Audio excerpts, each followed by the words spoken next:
Hey guys, so today you and I are going to talk about the biggest lessons in the corporate world. So let's get into it. So I had the question, Frederick, what are the biggest lessons or like the biggest learnings that you have gotten from working in corporate level development, like working at a really large international company. So let's get into it. This is a good question. There are so many things, but I'm going to focus on the main things that I can just think at the top of my head right now. So one of the first things that I learned the importance of when I was working in when I have been working in a very corporate environment is the enormous, it's almost not even funny, the enormous importance of trust. Trust is everything. It is absolutely everything in the corporate world. It affects everything. It affects your business to business relationship. It affects your employee to manager relationship. It affects your co-worker to co-worker relationship. Everything comes down to trust. If people trust you, it will open doors for you in such it's not even funny how much of a difference it makes. If you can prove that you are a seasoned veteran of software development and that you can deliver and that you understand people, you understand their viewpoint, you see the same things, you think in a way that is in line with what they believe to be the correct thing, and that you can deliver and do all these things, right? They will let you pretty much do whatever the hell you want. But if you don't, you will never ever get anything through, ever. No one will even hear you out. Well, maybe they will hear you out, but they will never really listen to you. They will never let you go anywhere with anything. You can forget about the rewrites. You can forget about getting like refactors or like getting to use new technology. You can forget about going out on your own, doing your own type of thing, or like suggesting new ideas, anything like, yeah, all of it. You can completely forget it. It's not going to happen unless you prove that you are trustworthy and that you are in line with the sort of value system that exists within that company. You can forget it. It's another loving word we can use for this is office politics. And I know most people hate it, and I hate it too. But I'm sorry, this is the way that this world runs. The office politics dictate absolutely everything within the corporate world. Some will pretend like this is not the case, or that they're agile, they're this and they're that, but it always ends the same in my experience. It always comes down to what your relationship looks like with the different stakeholders within that company. Some stakeholders are easier to gain that trust and this rapport with, and some are harder, but it always comes down to the same thing. If they have decided that this company works in this fashion, you have to play the game if you want anything to happen. The other option you have is that and this is usually what happens. I actually had this exact moment with one of my junior coworkers yesterday, and I was talking to one of my senior coworkers who is an immensely talented guy, right? And we're talking a little bit back and forth, and then our junior joins us, she's fairly junior anyway, and she starts talking about this new story that she's working on. She wanted some feedback on it, and we were both like just spitballing some ideas. We were talking, and then she kind of goes, "Yeah, but our team driver, like our tech lead, is I want to do this well, right? We're doing this feature here, and like I really want to do this in a nice fashion, but he's not, he doesn't, and and then she sighs a little bit and she says, and I can't get him to get it, and he just really wants to deliver because the CTO has been a little bit breathing down his neck, and now we just have to hack it together because we just want it shipped right." And I just looked at her, and then I looked at my other coworker and I said, "I am so proud of you. Listen to her. She sounds like a senior developer." And then we started laughing about it, and then she kind of like, she was very confused, and she's like, "What do you mean?" And I just looked at my other my senior coworker, and I said, "Do you want to take this or should I take it?" And he's like, "Yeah, I'll take it." And he explains to her that, "Oh, you see that apathetic tone that you just have, that sigh that you just gave up when you realize that you want to do something that is, you think that is good for the future and the company, but because of office politics you're not allowed to do it. That's that bitterness.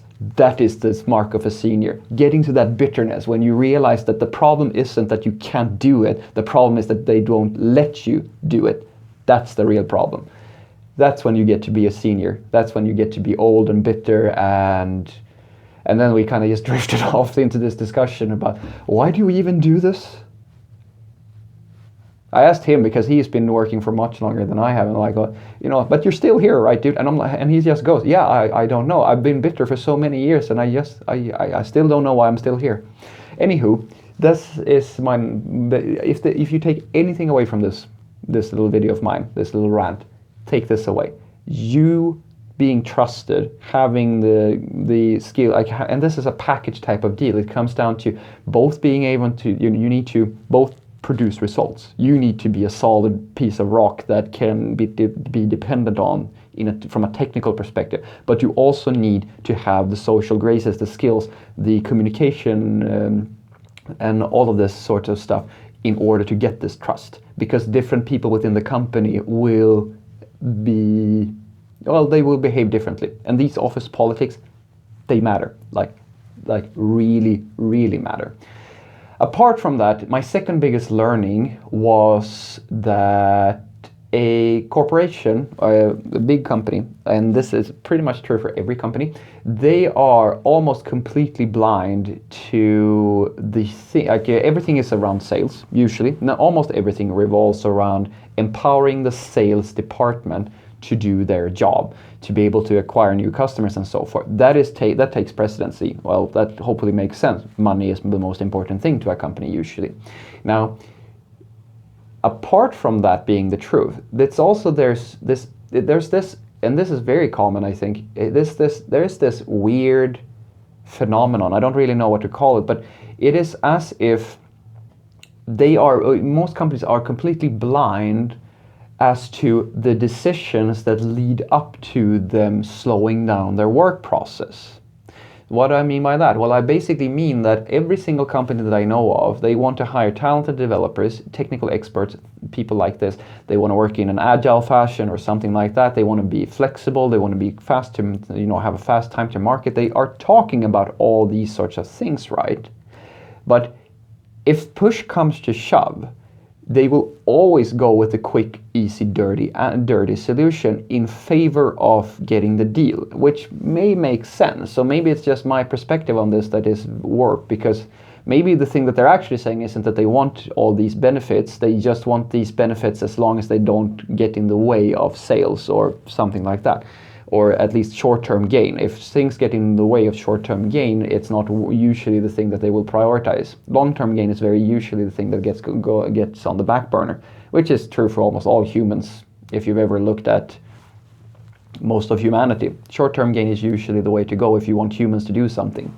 And this is true in the company as well. They will simply not see, and they will ignore every single decision that causes what I call the reduced velocity. The thing that the best way I can describe it is that it's like running a wheel through mud over and over and over and over. In the beginning, when the company is young and very dynamic, like the wheel is spinning very quickly. You're getting things out. It's going really, really quick. But over time, you accumulate more and more code and more processes, and the company grows, and mud starts to accumulate in the wheel, and it slows down just a little bit, and then just a little bit, and then just a little bit. And before you know it, the thing that used to take you maybe a week, you could ship in the same day, it will take you several months to do the same thing in a really large corporation. This is usually where developers have a preference when they're working in an environment where some developers like the chaos and the dynamic working environment. They want to ship things quickly, right?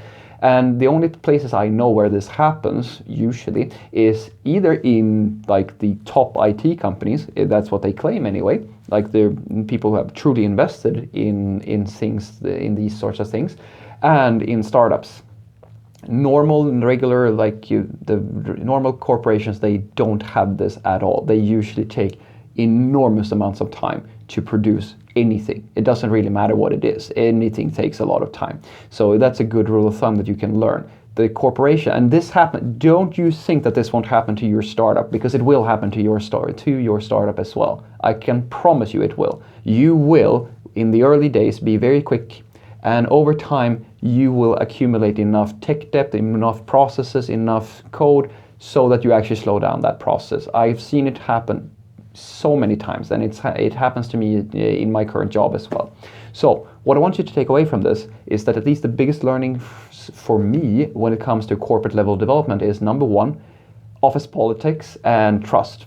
Trust above all else matters a lot. If you want to have a successful career, you need to understand this. If you want to sit and code like a code monkey for the rest of your life, ignore it. And if you want to be truly frustrated and get to be a bitter old senior, like quite a lot of people, then not being able to play these games and get what you want from this environment is definitely the way to go, because you're going to get bitter. I promise you, you will. Or apathetic or bitter. You can pick your poison there. And the second thing is